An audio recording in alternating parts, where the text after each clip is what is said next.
dia, você que está aí com sono. Fala para a pessoa aí do seu lado, acorda aí. Acorda aí, gente. Puder acender a luz, por favor. As crianças para o culto infantil. A gente já vai começar a palavra.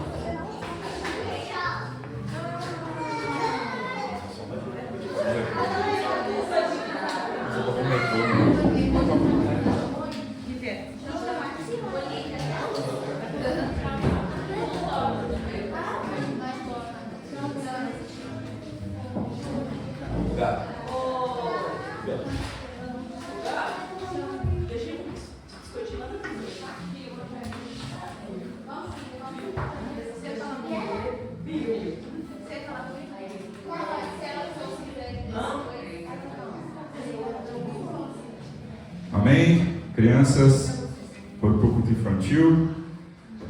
Então, primeiramente, queria agradecer a oportunidade de estar aqui, agradecer a Deus, que Ele possa nos dar graça e que a gente possa compreender aquilo que Deus tem para nossas vidas.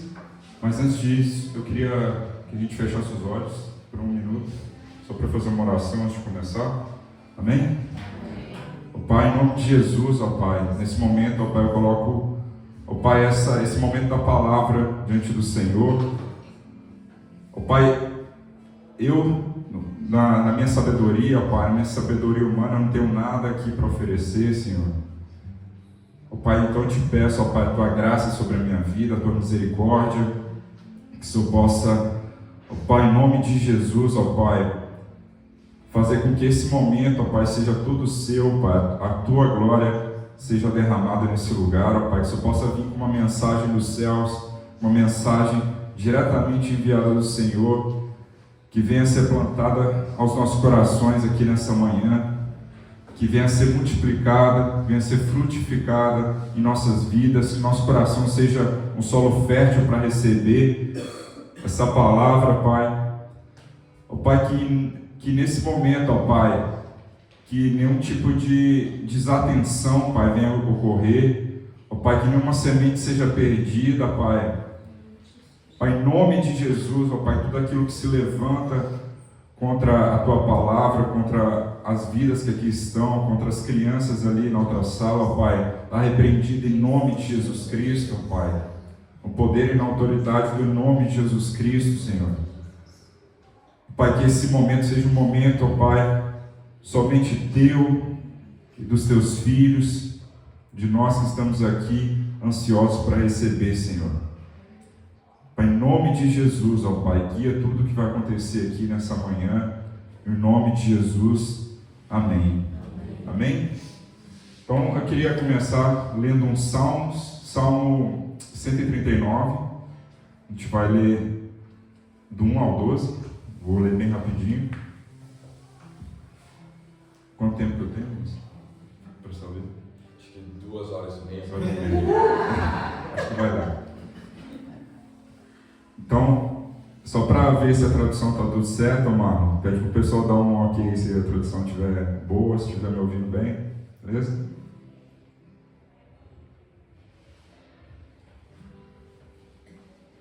Nada? Ah, ok. Então, amém. O Salmo 139 diz assim: Senhor, Tu me sondas e me conheces, sabes quando eu me sento e quando me levanto, acompanhas o meu pensamento aonde quer que eu esteja.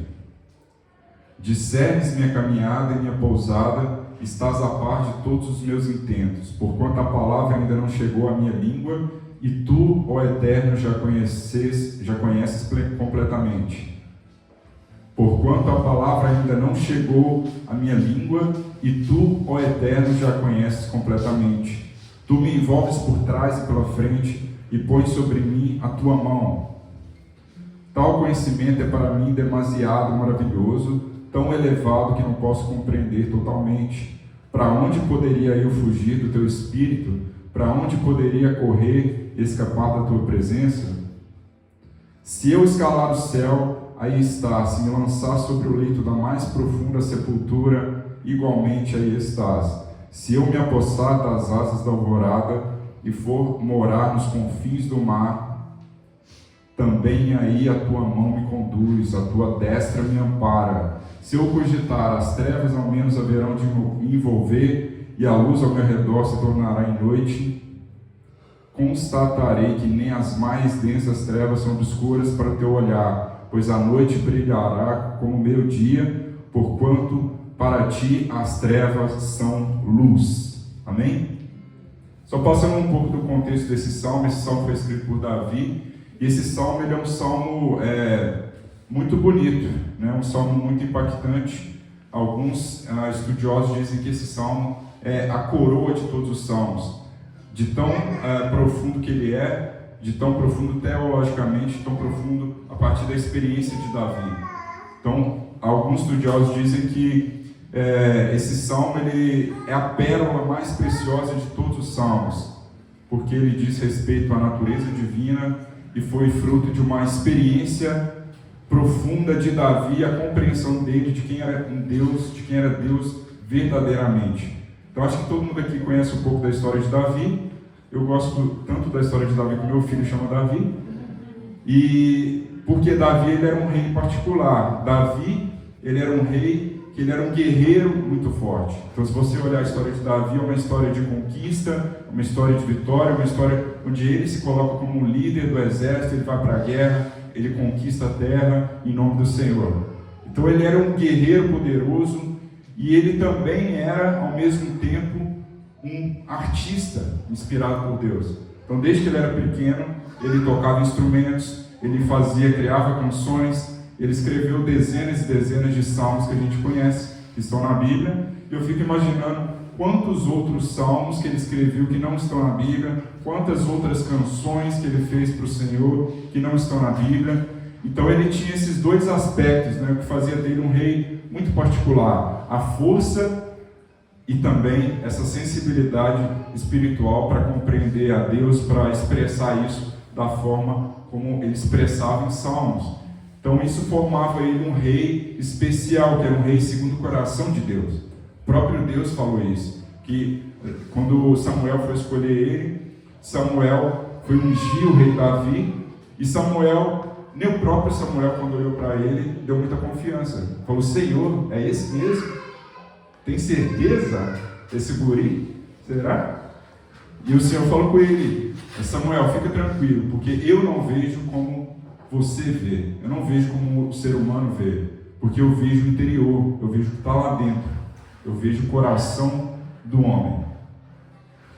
E esse texto ele fala um pouco da onisciência e da onipresença de Deus.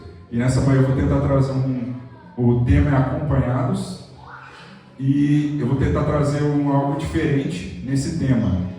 Né? A gente falou muito sobre Jesus, estar acompanhado por Jesus. Eu também vou falar sobre isso, mas também de uma forma diferente. E se a gente observar do versículo 1 ao 6, Davi ele fala sobre a onipresença de Deus. Então Davi diz o quê? Davi diz que Deus sonda ele no verso 1 e conhece ele. Essa questão é como se fosse um exame, né? Deus examina o coração, Deus examina o nosso coração de uma forma profunda. E se vocês olharem, por exemplo, o que é essa palavra sondar, né? Por exemplo, quem já fez aqui, tem muitos filhos, muitas mulheres e muitos homens que já viram o exame de ultrassonografia, certo? Já foram lá, tiveram a sensação de ouvir o coração do bebê batendo, aquela emoção que está ali. E o que acontece? O médico ele usa um equipamento, ele passa um gel, passa aquela sonda, aquele equipamento chama sonda. Ele passa ali na barriga da mulher, e aquela sonda ela emite sons, ultrassons, que vão formando aquela imagem que a gente vê no interior. Por quê? Por que ele faz isso? Ele usa uma sonda para examinar o interior da barriga da mulher, e o mesmo para outros tipos de exame, não só para gravidez, mas outros tipos de exame. Porque o médico ele quer examinar o interior, ele quer conhecer o interior, ele quer conhecer algo que ele não vê externamente. Então Davi usa essa ilustração, uma ilustração parecida com essa questão do exame que ele faz como Deus examinando ele, o profundo, o interior dele, aquilo que nem ele mesmo às vezes conhece. Então Deus examinando, Deus sondando, Deus olhando, penetrando o íntimo do ser de Davi, conhecendo coisas do coração dele que nem ele mesmo conhece. E no verso 2 diz que Deus ele conhece o nosso assentar, o nosso levantar. Ou seja, todos os momentos da nossa vida, tudo aquilo que a gente faz, Deus conhece. Mesmo as coisas mais simples, como assentar, como levantar, como deitar, como andar. Então Deus conhece todos esses aspectos, essas ações que a gente faz.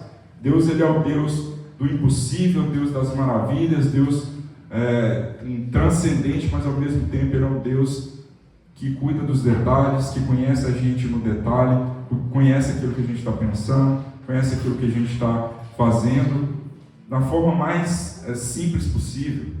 Deus ele ministra a gente, Deus ele trabalha no nosso coração. No verso 4, fala que Deus não conhece meramente aquilo que ele fala. A palavra que ainda não chegou na minha língua, Deus já conhece. O pensamento que ainda não chegou no meu cérebro, Deus conhece. Um movimento que eu ainda não fiz, Deus conhece. Então Davi começa a listar essas coisas. Verso 5, tu me cercas. Essa é a mesma palavra usada em guerras, né? Cercar é estar sitiada, quando um exército sitia outro exército, ele encurrala. Então Davi ali, ele está mostrando, eu me sinto encurralado por Deus por todos os lados, porque eu vejo ele me observando por todos os lados, eu vejo ele me cercando de todos os lados, e ele começa no verso 6 a falar que tudo isso, ele fica maravilhado com essa compreensão. Ele fala, tudo isso que eu percebo, desde que eu era jovem, desde que eu fui lá, lutei contra o gigante, e depois eu me tornei rei de Israel, depois eu fui perseguido por Saul, depois Deus me deu vitória, e tudo isso que aconteceu na vida dele, ele compreendendo que Deus estava em todos os momentos, ele começa no verso 6, mesmo ele sendo um rei, mesmo sendo um grande rei, considerado rei de Israel, ele fala, todo esse conhecimento é muito elevado para mim, eu não consigo compreender isso. Eu, como ser humano, eu não consigo entender por que é assim, por que Deus é assim. E Davi está expressando isso de uma forma muito profunda. Ele realmente entende isso, ele realmente percebe isso e fica maravilhado. E do verso 7, Davi começa, diante dessa verdade, ele começa a dizer, para onde eu fugirei do teu espírito? Para onde eu irei? Se eu subir aos céus, tu estás. Se eu descer ao mais profundo abismo, ali também estás. Se eu for para a extremidade da terra, ali o Senhor vai estar. Em lugar nenhum, para lugar algum que eu for, o Senhor não vai estar. Se eu for coberto pelas trevas, se tiver trevas, se virar a noite, se eu for coberto pelas trevas, isso não vai mudar nada, porque o Senhor consegue ver sobre as trevas. A treva para o Senhor não é nada. As trevas para o Senhor é como se fosse a luz, porque não há nada que o Senhor não possa ver. A escuridão e a luz são iguais. Então acho que aqui já começa a ficar claro aquilo que Davi quer trazer através desse salmo. Que Deus, ele conhece todas as coisas, ele sabe todas as coisas. Não adianta a gente tentar fugir de Deus, porque não há como fugir de Deus. Por mais que a gente tente, não há como se esconder de Deus. Por mais que a nossa tentativa humana de querer fugir muitas vezes, não tem como. Não importa aonde estamos, não importa a nossa circunstância, porque ele sabe de tudo. Então ele tem um conhecimento profundo de quem nós somos. Hebreus 4:13 também fala sobre isso. Aí já é um texto do Novo Testamento. Não há criatura alguma encoberta diante dele. Vou usar outra versão aqui, meninas. ARC, se tiver aí. ARC, Almeida Revista Corrigida. Não? Tá.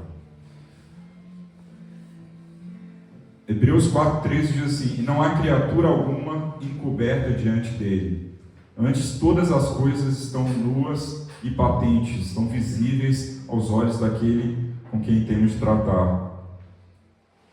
Então o autor de Hebreus também fala isso, não existe criatura que esteja encoberta diante de Deus. Não há nada que a gente possa fazer que ele não saiba, que ele não veja. Então, como que eu conecto isso para nosso tema ali do congresso? O tema é o seguinte: nós estamos acompanhados o tempo todo, basicamente. Deus, ele nos acompanha o tempo todo. A gente pode querer não perceber isso, a gente pode querer não entender isso, não viver isso, mas isso não muda a realidade de Deus. Ele é acessível a todos aqueles que compreendem essa verdade e buscam isso para a vida. Então, a onipresença de Deus é isso: Deus está aqui, né? Deus está aqui. Onde quer que você esteja, Deus está aqui. A gente está falando aqui agora que Deus está aqui, e tem uma pessoa que está no Brasil agora, de repente, terminando a vigília, e está lá. Deus está aqui, porque Deus está lá também. Deus está aqui, Deus está nos Estados Unidos, Deus está em todos os lugares. Todo mundo tem o direito, o mesmo direito, a mesma condição de dizer: Deus está aqui. Quase 8 bilhões de pessoas ao redor do mundo, espalhados por diferentes países, estados, cidades. Deus está lá, porque Ele está, né? God is. No caso do inglês é até melhor, porque Deus é e ao mesmo tempo está, né? Então é isso. Quando estamos em casa, quando a gente está no trabalho, quando a gente está descansando, quando a gente está no momento bom, no momento ruim, não importa. Deus está. Deus está lá. Nós estamos acompanhados o tempo todo. E a ilustração que me vem à mente é como se, para a gente tentar trazer um pouco para a realidade física nossa, mais limitada do nosso entendimento, é como se fosse o ar. Deus, como se fosse o ar. Você não vê o ar, certo? Aqui a gente não vê o ar. Você não sente o ar na maioria do tempo, certo? Mas o ar está aqui, certo? Você está na presença do ar. Não tem como você fugir dele aqui agora. Você só percebe o ar ou quando ele se manifesta de uma forma diferente, sei lá, como um vento, alguma coisa assim, você consegue perceber ele. Ou quando você sente a falta dele, aí você começa a perceber. Então o ar, ele está em todo lugar. Assim como Deus, o ar está em todo lugar. O ar está aqui, o ar está nas montanhas, o ar está nas cavernas, está na profundeza. E o ar, ele é essencial para a nossa vida. O que acontece se a gente não tiver o ar? A gente morre. Então o ar, ele é essencial, ele é indispensável para a nossa vida. Sem o ar, a gente simplesmente, sem o oxigênio, a gente não consegue sobreviver. Talvez por 1 minuto, alguns mais, alguns menos, mas depois a gente começa a falhar. E da mesma forma, sem Deus, a nossa alma, ela perece. Sem Deus, a nossa alma, ela também não consegue sobreviver por muito tempo. O ar, ele é invisível, mas ele é real. A gente sabe que ele é real. O ar, ele é percebido quando ele se manifesta de uma forma diferente. Mas principalmente o ar, ele é percebido quando a gente não tem ele. Quando, imagina você trancado numa sala que não tem janela, não tem porta, você começa a ficar lá por muito tempo, você começa a perceber que vai faltar oxigênio, vai faltar ar, a respiração vai começar a ficar complicada, você vai clamar por mais ar, você vai lembrar que o ar existe. Teve até uma presidente nossa que falou para estocar ar, né? Uma pessoa inteligentíssima. Então podia estocar o ar.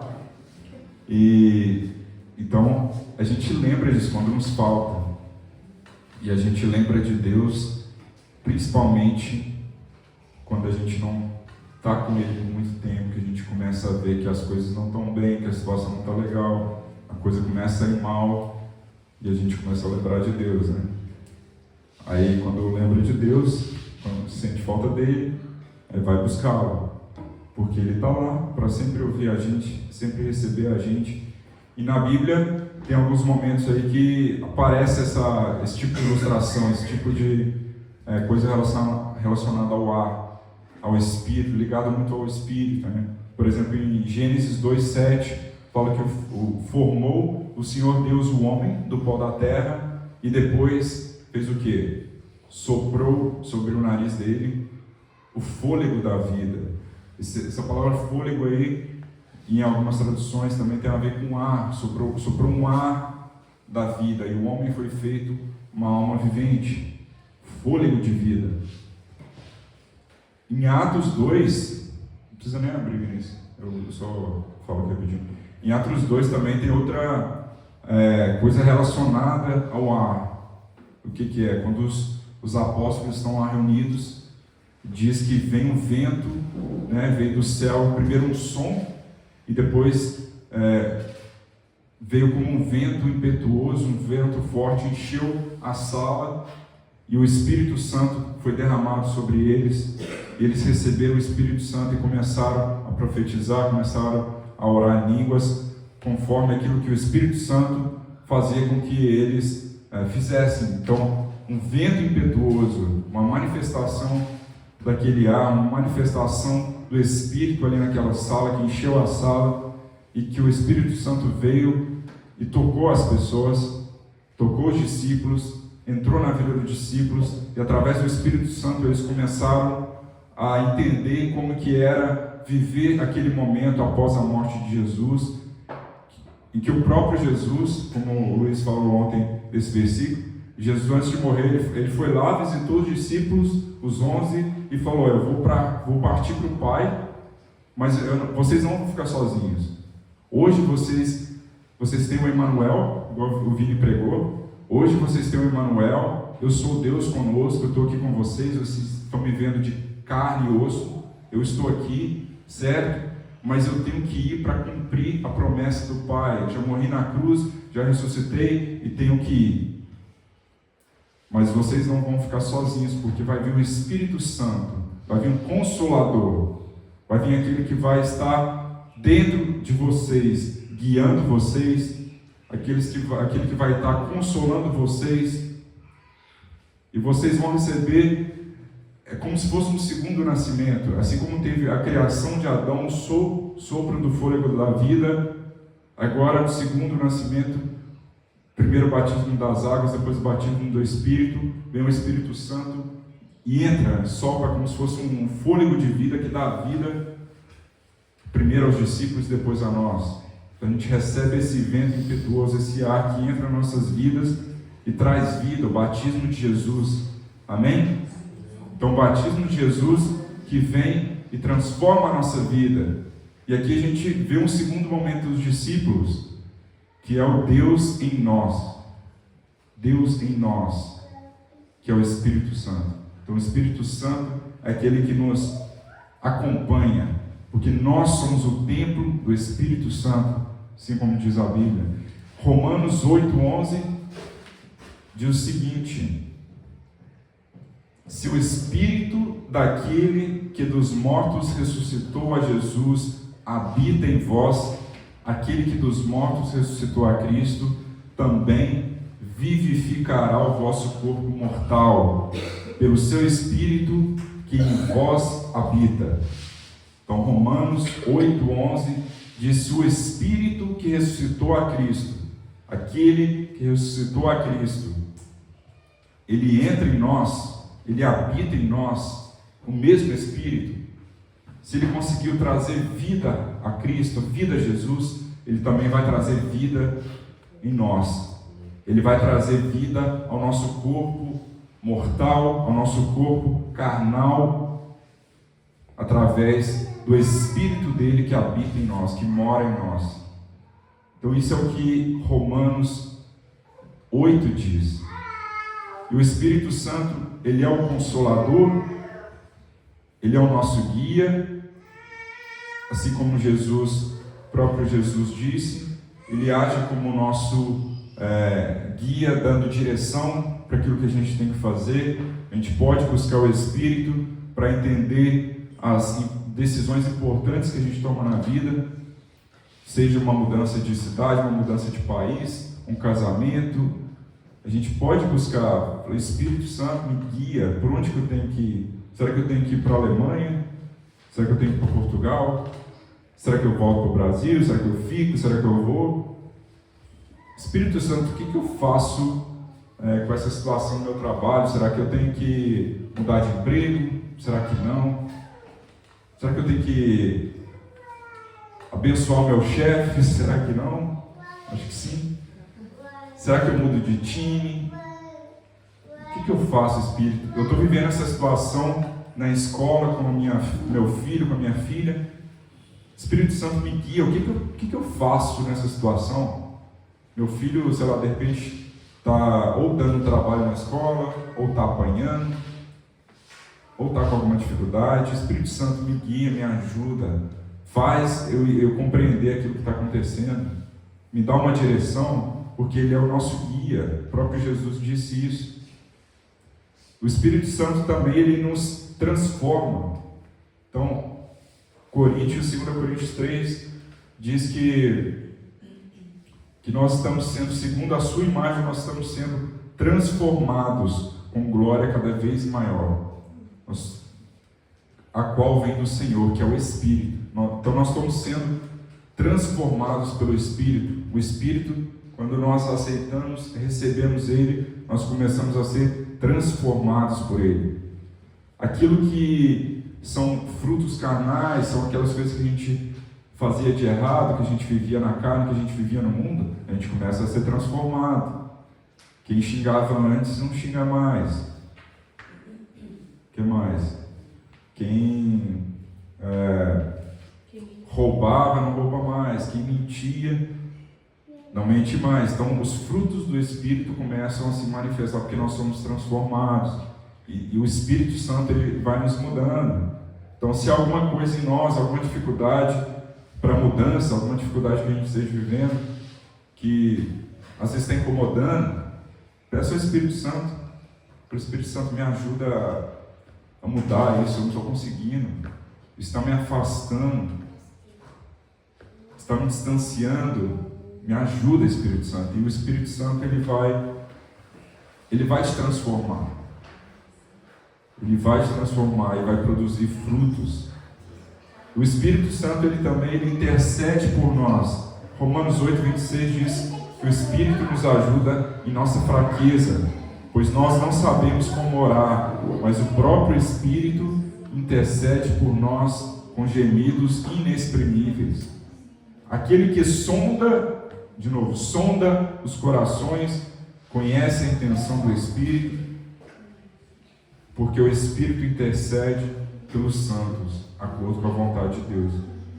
Então o Espírito Santo, ele intercede por nós, ele age em nossas vidas, ele intercede por nós, para que as nossas fraquezas, elas sejam transformadas, que elas sejam mudadas de acordo com a vontade de Deus. Então ele é também o nosso intercessor, ele está presente nesses momentos de fraqueza. Amém? Então faz o seguinte, vira para a pessoa que está do seu lado aí, primeiro fala com ela, acorda aí, gente. Dorme não. Agora fala assim, o Espírito Santo é o seu consolador, ele te transforma, ele intercede pela sua vida. Então pede para o Espírito Santo entrar na sua vida. Ou pede para o Espírito Santo agir na sua vida? Amém? Glória a Deus. Estamos já caminhando para o fim aqui. Se a gente compreende tudo isso, se a gente entende essa verdade, se a gente compreende que Deus ele é um Deus onipresente, que é tudo isso que a gente viu, por que realmente a gente não vive isso muitas vezes? De uma forma mais intensa, mais real. A Bíblia também ela nos dá alguns exemplos. Por exemplo, um caso clássico é o caminho de Emaús. O caminho de Emaús está em Lucas 24 e fala de 2 discípulos que não eram dos 12, mas são discípulos que estavam vivendo com Jesus, são discípulos de Jesus e viviam também com os apóstolos, certo? E no caminho de Emaús, eles estavam indo numa distância de mais ou menos 11 quilômetros e os dois estavam andando bem tranquilo, caminhando, quando de repente a palavra fala que Jesus entrou no meio deles. Imagino, depois de ressuscitado, imagino que eles estavam lá tranquilos, de repente chega um cara e começa a conversar com eles. Falei, e aí, beleza? Como é que vocês estão? A gente está bem. E você? Bem também. E fala que eles não reconheceram Jesus. Eles eram discípulos, viviam com os apóstolos, provavelmente viram tudo o que aconteceu. Talvez tenham visto Jesus pregar, ou muito provavelmente viram Jesus pregar. E eles não perceberam que Jesus estava ali. E Jesus começou a falar com eles. E aí, o que aconteceu aí esses dias? Eles falaram, nossa rapaz, você não sabe. A gente estava lá e a gente seguia Jesus e tal, mas ele foi crucificado, mas até agora a gente está sem entender. Até agora eu não entendi o que aconteceu. Porque ele falava que era o nosso Salvador, ele falava isso, ele curava enfermos, expulsava demônio, falava que ele era nosso Messias, mas aí morreu. E agora? Aí a palavra diz que Jesus ele ficou muito bravo com eles. E Jesus ele começou a explicar. Ele falou, não, deixa eu te explicar o que aconteceu. Ele começou a citar os profetas, começou a citar tudo aquilo que tinha que acontecer, todas as palavras que tinham que acontecer para aquilo se cumprir. E eles, a palavra fala que eles começaram a ficar maravilhados com aquela explicação, e Jesus ele explicou tudo. Falou, nossa, que legal isso então, né? Agora eu entendi. Aí diz que eles chegaram na cidade para fazer uma ceia, e eles sentaram à mesa, e quando fizeram a ceia, Jesus pegou o pão e vinho, repartiu, abençoou, e eles comeram, e quando Jesus abençoou aquela ceia, diz que eles perceberam que era Jesus, certo? E quando eles perceberam que era Jesus fez assim, e sumiu, desapareceu. Aí eles voltaram correndo para contar para os discípulos. Voltaram correndo e falaram, gente, a gente viu Jesus, a gente viu ele estava com a gente, o nosso coração estava queimando, nosso coração, agora eu entendi porque que no caminho o coração nosso estava queimando tanto, porque era o próprio Jesus. Então, eles eram discípulos de Jesus, eles caminharam com Jesus por vários quilômetros, conversaram com Jesus e não perceberam que era Jesus. Então, muitas vezes, a gente sabe a verdade, mas muitas vezes a gente não compreende, a gente não percebe que Deus está em nós, que a gente está acompanhado. Muitas vezes a gente esquece disso. Muitas vezes o Espírito Santo está falando, não faz isso não. Muitas vezes o Espírito Santo está falando, não toma essa decisão não, está errado, nosso coração está lá queimando, não vai por esse caminho não. E a gente, será? É coisa da minha cabeça. E o nosso coração está lá queimando, a gente sabe que a gente não deve fazer aquilo, mas a gente vai lá e faz. E depois a gente percebe, ora, o Espírito Santo falando com a gente. Que coisa, né? Era o Espírito Santo, eu não devia ter ido por esse caminho. Então, muitas vezes é ignorância mesmo, a gente não percebe. Tem outros momentos também que a gente foge, né? A palavra diz, por exemplo, que da história de Jonas, que Jonas teve um chamado, mas ele fugiu. Ele sabia que ele tinha que fazer aquilo, estava muito claro que era uma decisão, era um chamado, era uma missão que Deus tinha dado para ele, e ele fugiu, simplesmente ele fugiu. Por quê? Porque ele não queria viver aquilo parecia muita loucura. Vou pregar para um bando de pecador ali, aquela cidade maluca. Não!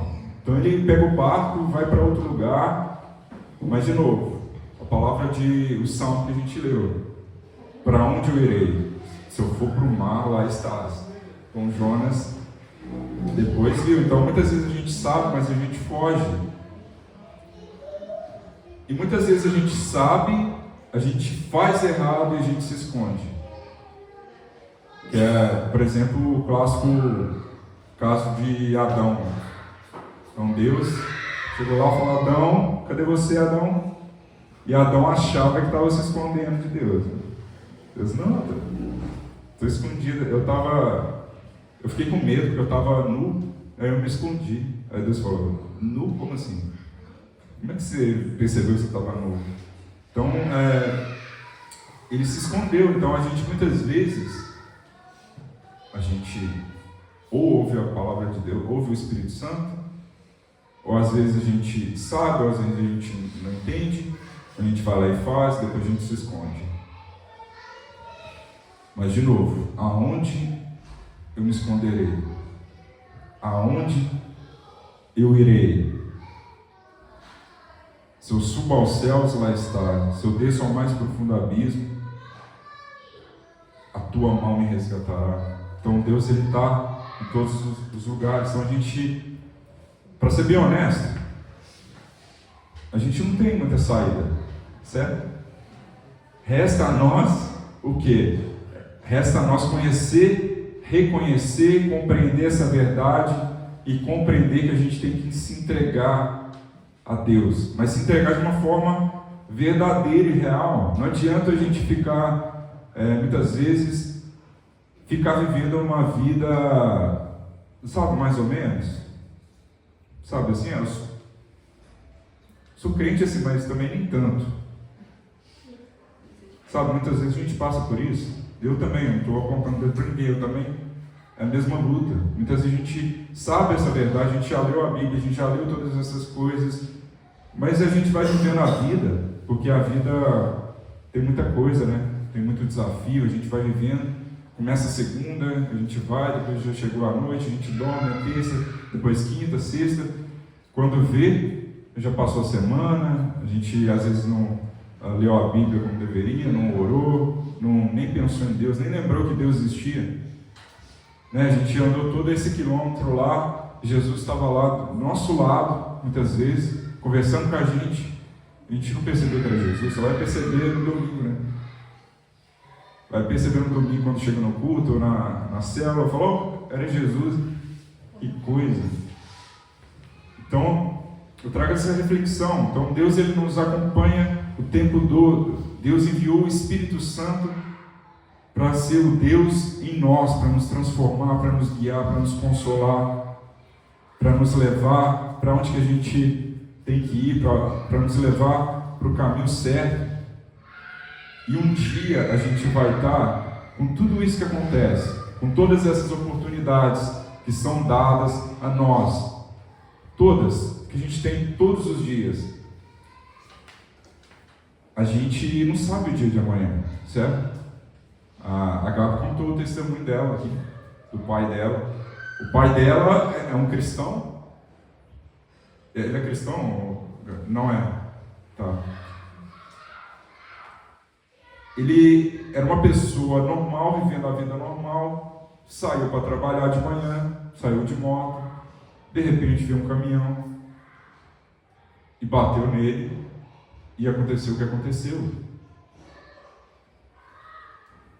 Então eu creio que Deus usou essa situação para que ele seja convertido ao Senhor.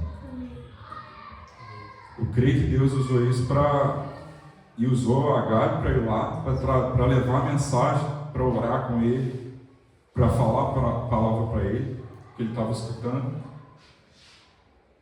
Mas e nós? A gente não sabe o dia de amanhã, certo? A gente não sabe. Muitas vezes a gente acha que a gente... Muitas vezes a gente acha que a gente que a nossa vida não vai ter fim. Surpresa.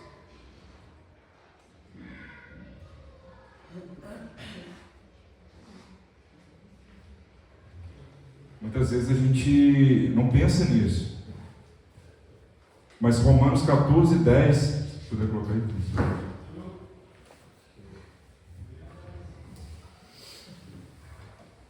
Romanos 14, 10 fala: pois todos havemos de comparecer diante do tribunal de Cristo, porque está escrito: pela minha vida, diz o Senhor, diante de mim se dobrará todo joelho e toda língua confessará a Deus. Assim, pois cada um de nós dará conta de si mesmo a Deus. Cada um de nós individualmente, nós daremos conta da nossa vida diante de Deus. Quando chegar lá, não vai ter jeito de falar: eu não sabia. Né? Carol é advogada, tem como você chegar diante de um juiz e falar: não sabia que essa lei existia. Não tem como. Se você faz algo que é contra a lei, não adianta chegar lá e alegar ignorância: eu não sabia. O problema é seu, né? Mas Deus, a bondade de Deus é tanta que nos dá 1000 chances, 1001 chances da gente se redimir, da gente pedir perdão, da gente começar de novo, porque Ele é um Deus de graça e misericórdia. Ele é um Deus de graça e misericórdia. E a gente tem 1001 chances para a gente viver aquilo que Deus quer para nossas vidas. Uma vida que realmente reconhece Ele como Salvador, uma vida onde nossos atos são atos de justiça, são atos de acordo com a vontade dEle. E no fim dos Salmos, Davi, ele fala: sonda-me, Senhor, e conhece o meu coração. Prova-me, Senhor, e conhece os meus pensamentos, e vê se há em mim algum caminho mau. Vê se há em mim algum caminho mau, vê se há em mim algum caminho errado, e guia-me pelo caminho eterno. Então Davi, quando chega no final do Salmo, ele fala isso: sonda-me, Senhor, vê se tem em mim algum caminho ali que é mau, prova o meu coração, prova o meu pensamento, vê se tem algo ali que está lá interno, que está me atrapalhando, vê se tem algum caminho errado e conserta. Guia-me pelo caminho eterno, guia-me pelo caminho da justiça, guia-me pelo caminho da verdade. Então, diante da onipresença de Deus, diante da impossibilidade de fugir de Deus, diante da impossibilidade de se esconder de Deus, Davi se rende totalmente a Deus. Davi se rende completamente a Deus. Mesmo sendo um rei de uma nação, mesmo tendo tudo, ele sabia que aquilo era nada diante de Deus. Porque o que importava para Deus é o que? É o interior. Você pode ser pobre e pode não ter Deus. Você pode ser rico e pode ter Deus. Davi era rico, Davi era guerreiro, mas Davi era humilde ainda. Por quê? Porque ele reconhecia que Deus estava acima dele. Então eu queria te convidar a fechar os olhos, se quiser ficar em pé, se quiser do jeito que quiser. Eu pedi para apagar a luz ali um pouco, só para a gente ter um momento de reflexão sobre isso. Eu queria te convidar a fechar os seus olhos por um instante, começar a refletir nessa palavra.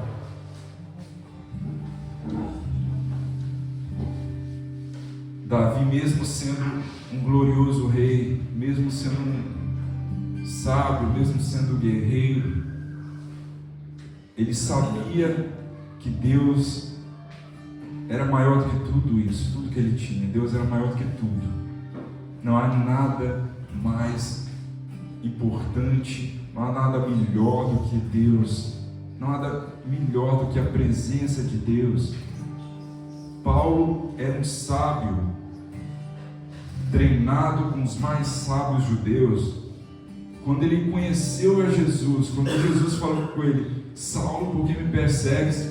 Quando ele teve esse encontro, nada, nenhuma sabedoria dele importava mais, porque ele falou que nada disso, nada do que eu sei, nada vale mais do que Jesus, nada vale mais do que a presença de Jesus.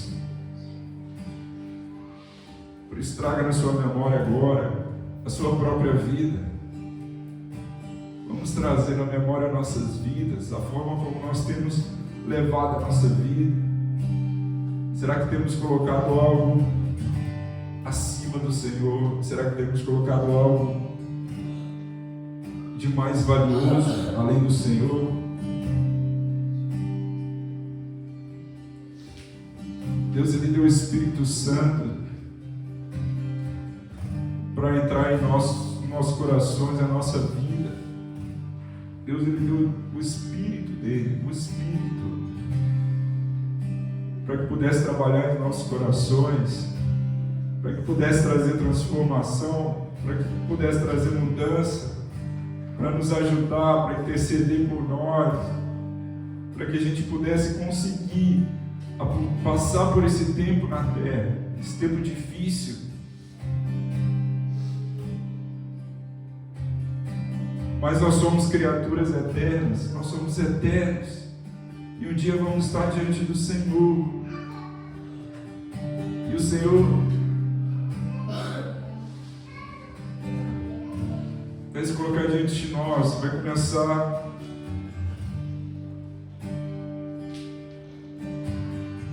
a passar pela nossa vida.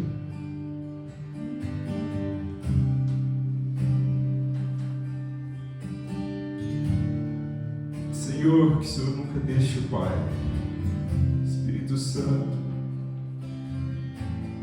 que o Senhor não deixe nos esquecer de quem Tu és. Espírito Santo, não deixe esquecer quem Tu és, Espírito Santo.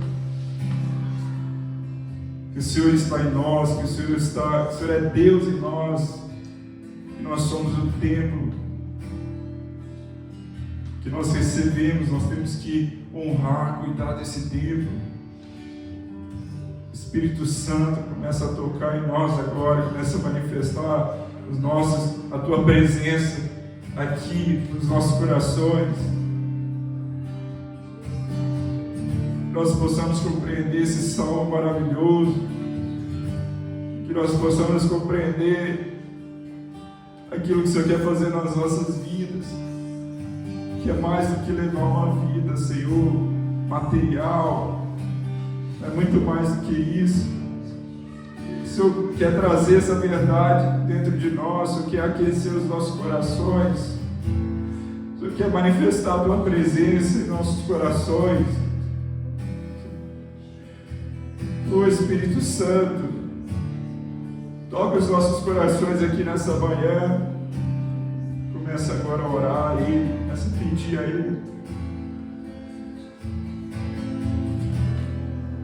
Toca os nossos corações, Senhor. Nós nos arrependemos, Senhor, de tudo aquilo que é contra a Tua vontade. Nós nos arrependemos de tudo aquilo que é contra o Teu desejo, Senhor. Nós nos arrependemos e entregamos diante do Teu altar, Senhor. Que a partir de hoje a nossa vida seja cheia do Senhor. Não há nada acima do Senhor. Não há nada além do Senhor. Fala para Ele: eu me entrego totalmente a Ti, Espírito Santo. Toma a minha vida. Transforma a minha vida. Guia-me pelo caminho da justiça. Guia-me pelo caminho da verdade. Espírito Santo, me transforma. Acende o fogo em mim, Espírito Santo. Fala com Ele. Eu dou liberdade, Espírito Santo, para você agir na minha vida. Fala com Ele. Eu dou liberdade para você agir na minha vida. Toma-me por inteiro, Espírito Santo. Fala com Ele. Toma-me por inteiro, Espírito Santo. Eu quero viver de uma forma diferente. Fale com Ele agora. Toma-me, Espírito Santo. Vem com o teu fogo. Vem com a tua glória. Continue orando, continue clamando. Continue orando, continue clamando. Continue orando, continue clamando.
estenda as mãos para a gente terminar.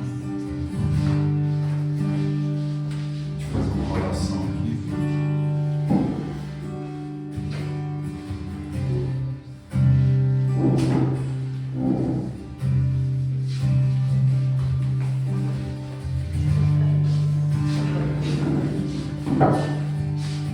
Então, Pai Nosso. Amém? Pai Nosso, que estás no céu, santificado seja o teu nome, venha a nós o teu reino, seja feita a tua vontade, assim na terra como nos céus. O pão nosso de cada dia nos dai hoje, perdoa as nossas dívidas, assim como nós perdoamos aos nossos devedores, e não nos deixes cair em tentação, mas livra-nos do mal, pois teu é o reino, o poder e a glória para sempre. Amém. Amém.